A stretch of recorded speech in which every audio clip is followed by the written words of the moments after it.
تشتانه لسر لوtkeyên bilind dizivire لê dilê min li cem te ye evîna min qet nafikire Tu ronahiya rojeyî ez şeva li bin sînga te me Bêhna gula Kurdistanê ji porê te tê bê dikim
Kurdistan'ı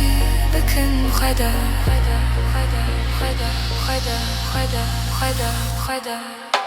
از جته هزدکم کردستان تو روحی منی بیتوکم من بجی evîna pak bجی خاکا kahraman و بیداوی دستی من بگره مدیلن برن لسر زنارن هشک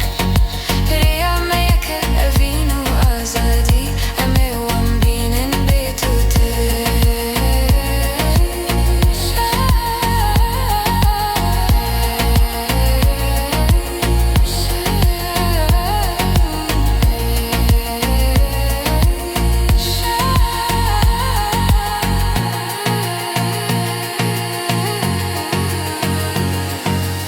هستین جبوته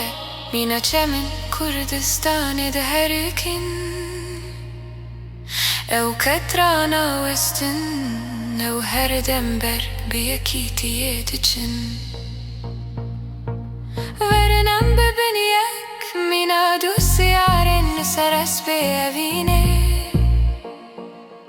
جبو سر کفتنه امه لسر همو دیوارن بنویسن آمد